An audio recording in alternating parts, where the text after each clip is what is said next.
just have to hold the snake. That's so, good afternoon, everyone. I am pleased to introduce my new friend Elaine Gruen from Zoo America. Elaine is from Lebanon, PA, and started at Zoo America in 1978 as a part-time zookeeper right after graduating from Muhlenberg College. Go Mules, good for you. I soon accepted a full-time keeper position and her career path was set. Since that time, she has been involved with many operational aspects of Zoo America. In 1996, you became the educational department, a department of one, and over the years, the department has grown to over 20 employees. Now Elaine is the assistant director of education and engagement and oversees that education department. She brought a couple ambassador friends with her today, so we're doing Jack Hanna Goes to the Tonight Show. Please, warm welcome for Elaine. Thank you. Let me get set What up. can I do to help you? Anything? Well, you'll have to hold the snake at some point. I can hold this. Now, I'll just have a white box. Okay. Just so I'm ready to go. Yep. It doesn't work unless you're up there, you know. All right. What? The whole Jack Hanna experience. Yeah.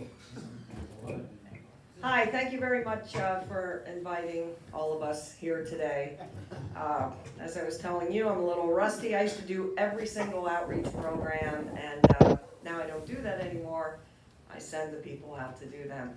So this is a real treat for me to be here and to talk to you and to bring some of our ambassador species. So how many of you have ever visited Zoo America? Good. Then you know we are a North American zoo, and we did start as Zoo America in 1978. Don't do the math. I was there as a very young college graduate, and Zoo America represents 5 different regions of our continent. And way back then it was decided to become a themed zoo, one that represents areas of our own continent.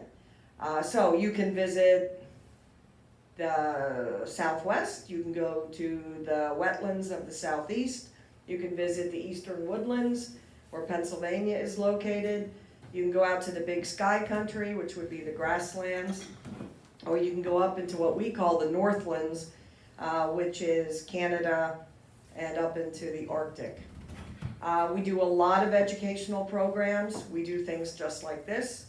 Usually our audiences are this big, but sometimes they're this big. So we visit schools and libraries, scout troops, and then those same organizations will often come to visit us.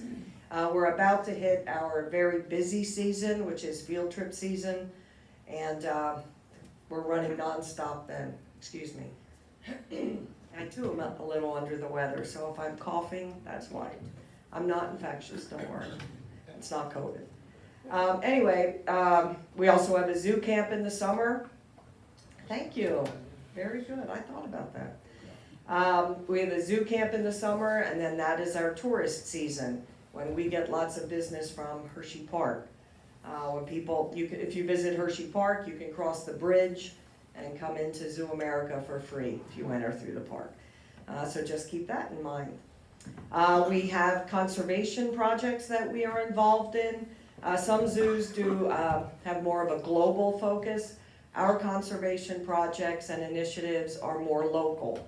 So we are doing research and the release of regal fritillary butterflies. We construct nest boxes for American kestrels and barn owls and then install them at various places through central Pennsylvania, and then we monitor their use. So that's a big thing as well. In the past, we did peregrine falcon breeding, and some of our offspring, so to speak, or at least their genetics, were released back out into the wild. And at this point, I think I will bring one out. That was my segue. Well done. Yeah, well done. Told Kathy to take pictures, so. that? Kathleen asked for pictures. Oh my, to make sure I was here. Just checking up on me. How you doing, sweetie? Good. Good. Up. Up. Good girl. All right. Wow. Okay? We can do it. It's like riding a bike, right? Okay. We often, everybody that works at Zoo America, we always get asked, what's your favorite animal? And sometimes I'll say, I don't really have one. I like have bits and pieces of different animals that I find fascinating or really interesting. But if I had to pick one, it would be this one. And this is a peregrine falcon. This is not one that we raised, but it is still my favorite animal. Why? I think they're beautiful. They have a great story to tell. For those of you who don't know, this bird at one time was an endangered species, and it was mostly due to the pesticide DDT. And that pesticide didn't kill the birds, but it did travel through the food chain. And when we started to use it way back in the 1940s, we sprayed it on farmers' fields. We thought it was great. It was fixing our insect problem. We didn't realize, though, that it went up through the food chain, and by the time it got into the peregrine falcon bodies, it didn't kill them directly, but it interfered with their reproduction. Their eggs became very thin and brittle, and when they went to, parent birds went to sit on them and incubate them, like all birds do, the eggs were cracking. So once it was a lot of research had to be done, a lot of convincing had to be done, and it was determined that DDT was the cause of their decline. So it became illegal to use DDT anymore in our country, and then we also learned how to raise peregrine falcons, she's rearranging, raise peregrine falcons in captivity and then release their young back out into the wild. So that, in conjunction with not using DDT anymore and educating the public, all of these things contributed to the return and recovery of peregrine falcons. So they are no longer considered to be endangered, and that's a plus, because there are only two ways to get off that list. Number one, you become extinct, not a very good thing, or your numbers recover, and that's what happened with peregrine falcons. Back in Hershey, do you know where the silos are that are right next to where the old Hershey factory was? My office is right next to the silo, pretty much right next to the silos. And as I was leaving, I heard something, and I looked up, and there was a wild peregrine falcon. Wow. Soaring, they sort of soar, not like a red tail, but flying around the silos. It's not the first time. We see a pair quite frequently. They're always near the silos. But I felt like that was a very good sign that I was going to do a good job today, even though I'm very rusty. Anyway, so that made me smile. So I'm going to walk around, and then if you have any questions, I'd love to have some. Yes? Is that full grown? She is full grown, and this one is a female, and females are larger than the males. Males are about 1/3 smaller than a female. So she weighs about 2 pounds, and pretty soon she'll start to feel like 20. But I think I can still do it. And yes? What's her name? This one is Trinity, I'm sorry. We have Comet, named after a roller coaster. That's a male. I didn't want to bring him. And she's Trinity. She's about 17 years old. And out in the wild, that would be a very old peregrine falcon. But in captivity under human care, you can sort of extend that lifespan. They have veterinary care if they need it. She has needed hardly anything. And they have a ready supply of food here. Well, not here, but at Zoo America. What do they eat? Okay, peregrine, thank you. You're giving me some answers to say. They are primarily bird eaters, and this is the bird that flies very high in the air. And then they have excellent eyesight, and their eyes are made for spotting prey moving very quickly through the air. because that's usually what they're preying upon, another flying bird. So when they spot that, they'll tuck their wings in and they'll dive right down onto that flying bird, and they pretty much just punch it right out of the air, and then they'll grab it and then carry it down to the ground. Our common raptors in the area, they always had nicknames. I guess they do everywhere. For example, an American kestrel is often called a sparrowhawk, even though it's a falcon. A peregrine falcon is called a duck hawk, culturally anyway, in some places. And that's because the biggest prey that they would regularly catch would be the size of a duck. A red tail is known as a chicken hawk, and on and on. So they are that doesn't mean they would never eat a small mammal, but they're mostly bird eaters. And I could talk about peregrines for an hour. Are you bored yet? No, not at all. If you go up to Harrisburg, up on the Rachel Carson building, if you've ever been up there, there is a resident pair of peregrine falcons that have been nesting there for over 20 years. It's not the same pair. If for some reason one would die, they typically find another one pretty quickly. But so they are nesting up there. So if you want to see wild peregrines, you could come to Zoo America and hope that you can see the one flying around the silos. But a better bet would be to go up to Harrisburg, and maybe you'll see the ones that nest up on the Rachel Carson building. And that's a perfect place for peregrine falcons to nest, because if you remember, Rachel Carson wrote Silent Spring, and she is the one that pretty much in the beginning started to tell us and warn us about the dangers of DDT. So it's only fitting that peregrine falcons are nesting on a building that is named for her. Yes? Do you care to comment on falcons and other similar predators along Route 283 in the center strip? They love the median strips, don't they? Yeah. What you're probably looking at are red-tailed hawks, for the most part. They're buteos. They have broad wings. They like to soar over the open fields like a kite. And I don't know why they like the median strips so much. There must be prey in there. There must be mice and voles and things like that. Which is unfortunate though, because as they're flying down, they will sometimes get hit by cars, especially on 283. Yes? Will a red tail capture a snake? Yes, Because, oh my, yes. Because I've seen red tail go across 283 with a snake in its tail. Really? That's pretty cool. I was not thrilled by it because I was driving under it. Yeah. Wouldn't that be a surprise if it hit your windshield? Especially in a convertible. But yes, they will. Red tail, they'll eat birds, they'll eat mammals. They're more of a generalist than, say, a peregrine. But yes, they'll eat snakes. I saw another hand. Do you think that Hershey would ever use that space to increase their rides and things for us? The other things they do right there. How's that? Do you mean, would Hershey Park want to use Zoo America as a ride? Well, no, would it be used that ground at Zoo America fit in with their expansion? They seem to expand with Right. a new ride every year. I know. I hope not. I'd like to stay there for a couple more years.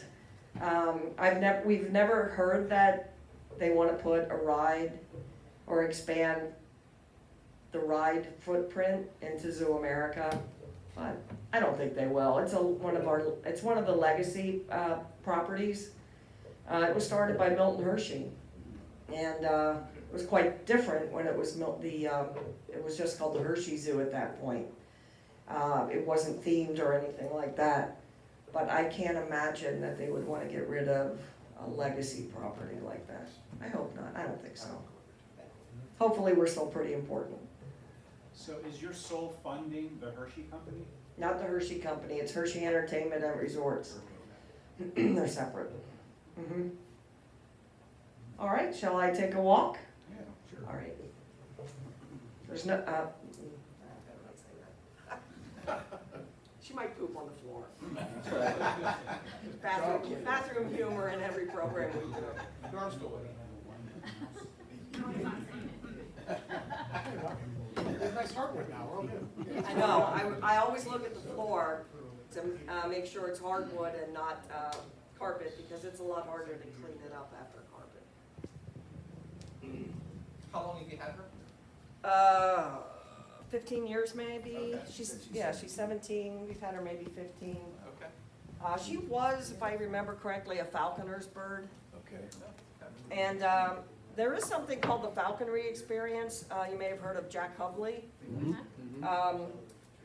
We take care of the birds. There are Harris's hawks and peregrines, and he does a falconry experience show, I guess. It's a show / program, and he does that up at the Hotel Hershey. But you can, you don't have to be a resident, not a resident, but you don't have to be a guest at the hotel to do it. But that's sort of where it all originates. And if you would want to sign up for it, just go onto the Hotel Hershey website or call the hotel and they can do it. Okay, alrighty, good job. When she's flapping her wings, oh, I should be careful, watch it. No, you're good. I will pay you if you. Okay, who do you want me to, who? I can aim. So, she's built for speed, she's very aerodynamic, so remember she tucks her wings in and dive. It's called a stoop, and that's a falconry term. And being aerodynamic helps with that speed because they have been clocked at going over 200 miles per hour in that dive down. Wow. When they're going horizontally, they're not that fast. They're about average for a bird of prey. Horizontally, they might go 40 miles per hour, but when they're in a stoop, that's when they're truly spectacular. So all these things I'm telling you all contribute to why I think peregrine falcons are pretty special. And she helped me be an educator. She helped to teach me. What's the bird that is used to keep it down in Mexico? Where they have open lunches for people in the hotels. And there's a guy standing around with a. With some kind of raptor? Yeah. I don't know what they use, but sometimes just the presence of a bird like this can scare off other birds. The sparrows and everything Yes. else. Yeah. So, for example, I know in my backyard, if it becomes suddenly very quiet and there's not a bird around, chances are there's a Cooper's hawk up in the tulip poplar, and it just flew in, and you know all the cardinals leave, all the sparrows, all the woodpeckers, because they know a predator's in the area, and they are at the top of their food chain. Pretty much all the birds of prey. So when their numbers did drop, that told us that something not very healthy was going on in their environment. So they can tell us how things are doing out there in the wild. Are you She aware, weighs about 10 pounds now. are you aware of the incident in Mount Twig Park about 2 years ago? No, what happened in A Mount falconer put a ladder up, took a baby owl out Oh, yeah. of the nest, 30 feet up. Okay, And used it for prey. really? I did not know that. National incident. The head of the falconer said he was legally allowed to do that. Huh. Everybody was in an uproar about it, so now they have rules down there now. Yeah, when was that, 2 years ago? About, Yeah, Huh. we've been watching that nest for about 5 or 6 years now. They had 2 baby Yeah. prey door nests every year. Huh. Oh, I was gonna talk about your wings, I forgot. They're really narrow and pointed. Peregrines are built like fighter jets. Same physical design as a fighter jet. And they're agile and fast and. Fighter jets are built like parrots. I said it wrong, I said it wrong. I told you I'm a little fuzzy today. Oh, don't tell anybody back at the zoo I said that wrong. I'll never hear the end of it.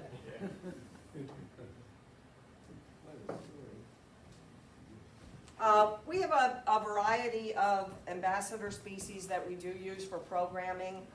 You know, as I said, we go to schools and things like that. So depending on what our topic of conversation is, that's how we determine what animals we're going to use. So The staff, the education staff might take a peregrine on a bird of prey program, or a native Pennsylvania species program. She could be used for an endangered species program. She could be used for an animal families program where we talk about what makes a bird, a mammal, a reptile, a reptile. We could use a peregrine for many different reasons in our educational opportunities. Any other questions? Yes? Does she only eat live food? No, she always eats dead food, pre-killed. Pre-killed by someone else? Yes, we buy quail, she eats quail, pretty much, I'd say 95% of the time, from a game bird breeder who lives near Lidditz. And we get the quail frozen. Oh, okay. That means she's comfortable. It's rousing. Yes, so we get it all frozen, all the quail are all lined up. We get mice and rats delivered to us. They're also frozen and not by the same person, but we use a lot of mice and rats for other animals. You should see our freezers. It wouldn't look like yours. Yours is brand new, Sean. So, I know. yeah. I can see inside it now. I know. Yeah. Maybe we should get them. And what other odd things? We get crickets by the thousands every month, and mealworms. And those are the most unusual things I think that we have. Anything else? Yes. Do you do any training, like commands and obedience? Is that doable with the We do a lot of training. We're doing more training now at Zoo America than we ever did. And so yes, we do have to train them. So for example, we've had her so long, I mean, she already knows how to do it. But you do want to train the bird to step up on the glove willingly. It has to be her choice to do so. I didn't have to grab her to drive to Elizabethtown today. I just said, hey, you want to go to the Rotary? She hopped right up. But there are other kinds of training that happen as well. We have a mountain lion that we have trained to come to the fence so that he can participate in voluntary injections. So we don't have to dart him to be given his annual vaccines. He'll come right up to the fence and we can inject him. Yeah, so that's a pretty good one. And we did the same thing with river otters as well. What's that? Where do I apply for that? Are you a veterinarian? Yeah. Yeah, so yeah, we do lots of different kinds of training. Some animals are easier than others. But the mountain lion one and the river otters, we were able to give voluntary injections to them as well. We would like some of our animals to sort of present their arm so that we can do voluntary blood draws. That would be fantastic. And we're trying to get the bears to do that. Yeah. Yes? Excuse my ignorance. Oh, no ignorance. I could look it up online, but I know. where is Zoo America? Zoo America is in Hershey, Pennsylvania. Oh. Right next, Hershey, Pennsylvania, right next to where the old Hershey factory used to be. Okay. And they don't make chocolate there anymore, but they, Well, that's pretty close then. yeah, took me 18 minutes to get here. Bert could have done it for That's a good one. That's very good. Do you have a plentiful food supply Yeah. for the birds? Yes, we have no problems getting food. Even when avian influenza was at its height, like last year, we were still able to get food for the birds. But when avian influenza, was, and we're still concerned about it, but we actually had to move all of our birds, the ones that were exhibited outdoors, and we had to move them under a roof if they didn't already have one, because we didn't want the Canada geese to leave their droppings in exhibits, because they could transfer avian influenza to our collection. We also have a very stubborn population of black vultures that have decided to call Zoo America home. And it's not so bad right now, but there were times when we would have about 100 black vultures in the zoo. And they were wild, and they would just come in and hang out and, Poop everywhere. yeah. We didn't feed them, they weren't getting any of our animals' food, but for some reason, they found it a comfortable place to hang out. I was gonna say that I heard that New York City is, unfortunately, is really being overrun by rats. Oh, yeah, I read that too, yes. And I was just thinking, Yeah, boy, they- you could get a good price from cleaning up the But I know, but a lot of those rats are, sick. they're poisoned. Yeah. So, you know, the raptors, if they're eating the poisoned, dead rodents, sorry, that could be a problem as well. But I did read that there's a whole rat eradication program, yeah. Rat. Yeah, how about that? All right, Well, it's a let's snake. move on. Snake. Snake? I am, I want her to see. Maybe it's time for you to overcome that fear. Maybe today Nice is the day. job, nice job, Charlie. Good girl. You can still do this. I'm gonna be smiling the whole way home. I could have brought Murphy today. What? Could have been brave enough for it. Am I talking too long? No, There you go. Great. I just called a zoo show and I'll bring Murphy.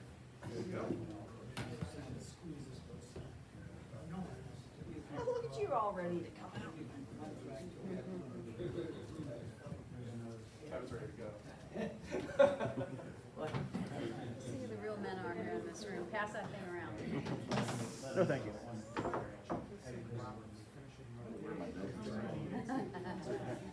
All right. I'll start with the mic, then I'll walk around. I know. I did have a segue I was gonna use, but I forgot it. Anyway, you know how people have office pets? This is mine. She lives in an aquarium right next to my chair. This is a red rat snake. They're also called corn snakes, and she's an albino. Typically, a red rat snake would have a lot more gray or brown in them, and she's missing those pigments, and that's why she's considered to be an albino. So remember I said we have reasons that we use certain animals in programs. Well, when we use a snake, we could use it in a reptile program, native PA, whatever. But one thing that we do try to do is to get rid of some myths and fears that people have. Many people think that snakes are slimy and gooey and icky. In reality, they're very dry. They feel a little bit hard, a little bit bumpy. This one feels a little bit like a basketball, maybe because it's March Madness or something. Not like me. Yeah. And a lot of people think that snakes are very aggressive. Typically they are not. If we just, leave them alone, they're pretty much going to leave us alone. They're very important to have out in nature. They serve as predators. They will eat those mice and rats in New York City, although a rat's a little bit big for this one to eat. But they are also prey, as you mentioned that, I'm sorry. They are food for other animals, so they are in the middle of the food chain, and that's, it's an important job to have out in nature. So this snake is called Raina, but she has no idea what her name is because she can't hear.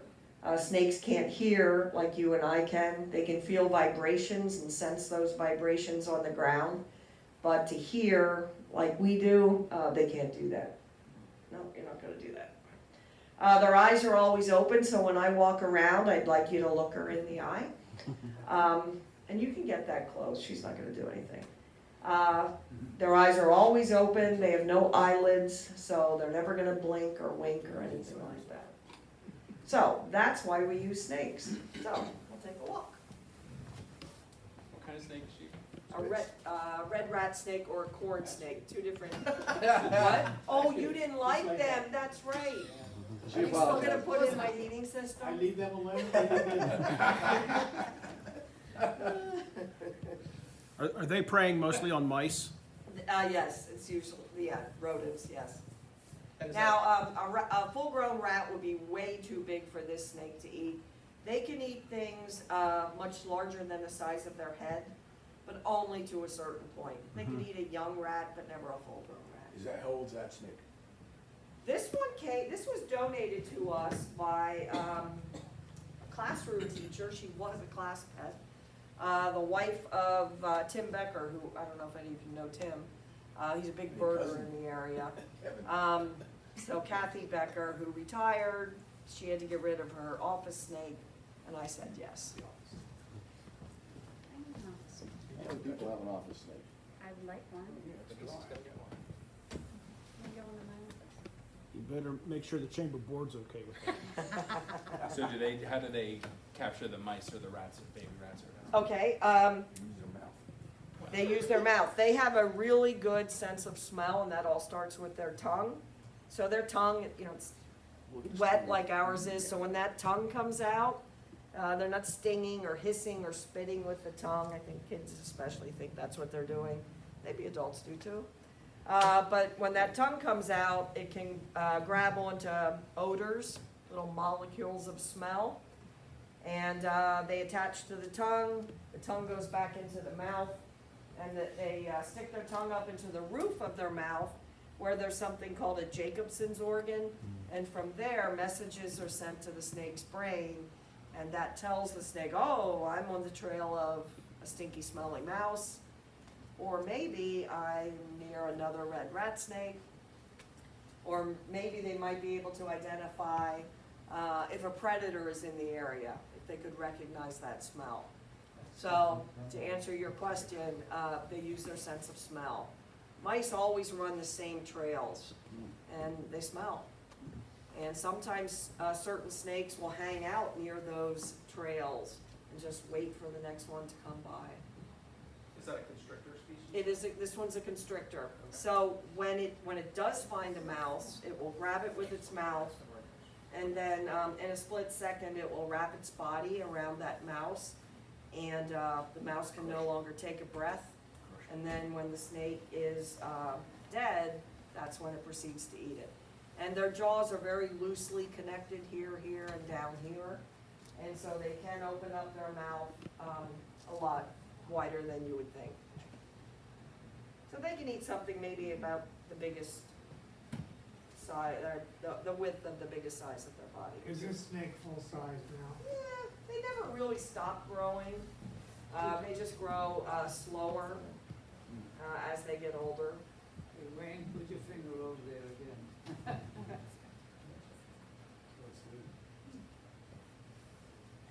Oh, I thought he might try to bite you. Oh! I have a comment to make. Claire Bohm and I are the only two people here that were at a meeting here 60 years ago. Oh.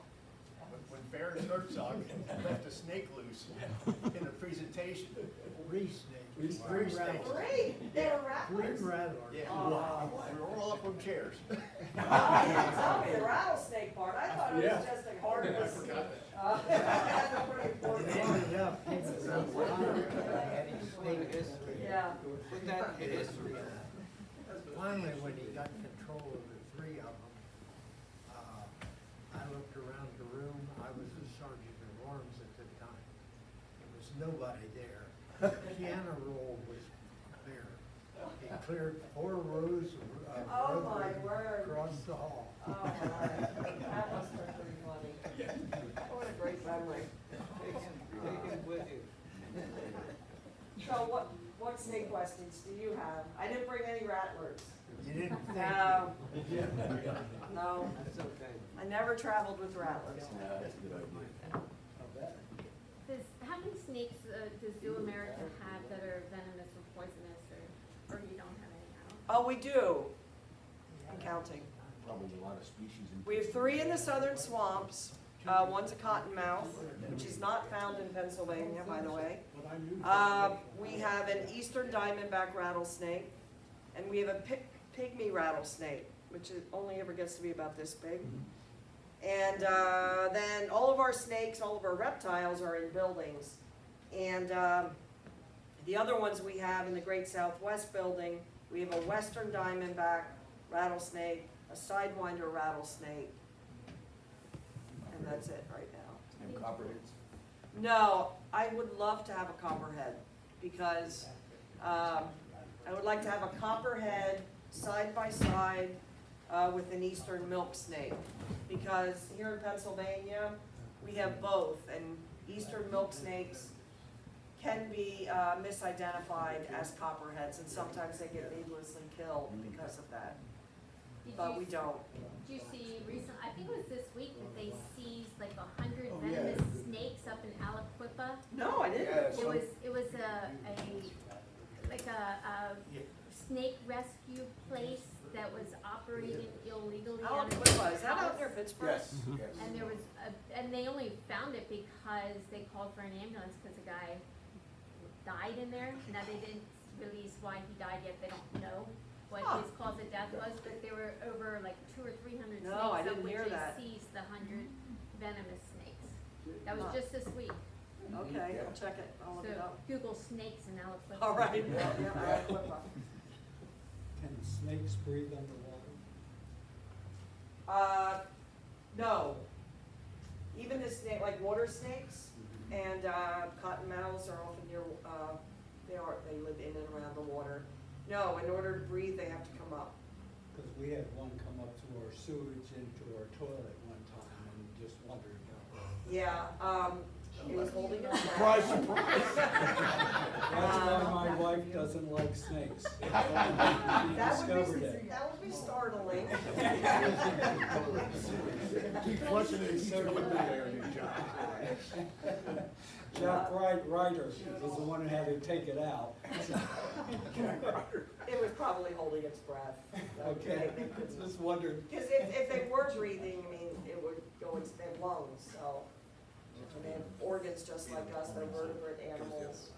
So, yeah, that snake was holding its breath. Okay. I have two questions. Yes, sure. First, if there are any snakes in Pennsylvania that are protected, and, Yes. you know, we have a place up in the mountains, and sometimes like a rattlesnake will go Yep. across the road, and if somebody doesn't hit it or see it, they run over it. But isn't it illegal to cut off the rattles? Oh, I don't know. I'm not sure, actually. You can't have eagle feathers, no, you can't have any bird feathers except ones that you can hunt. So are there any snakes in Pennsylvania that are protected? that They you are. can't- We have 21 different kinds of snakes in the state. And 3 of them have venom. Who can tell, well, I'll get back to that, I'll circle back. Who can tell me what the venomous snakes in Pennsylvania are? Rattlesnake. Copperhead. Copperhead, what kind of rattlesnake? Timber. Yep, no. This one would be out near Aliquippa. There's an eastern Massasauga rattlesnake that lives in bog-type areas out in the western part of the state. That one's endangered. It's one of our endangered snakes, so that one would be protected. We were up at the National Civil War Museum doing the artillery demonstration. And one of our guys was over in the woodpile getting something and was startled by a snake and completely offed it right then and there, you know, with the Civil War bayonet right over there. Oh. And the guy from the museum came out, I said, "You killed one of my black snakes." I didn't think of it. He goes through this whole litany about why they went black snakes up at the reservoir. And I Is said, it up in Harrisburg? Yeah. Oh, okay. And I said, "Well, it's our battery policy, kill first, identify later." Yeah.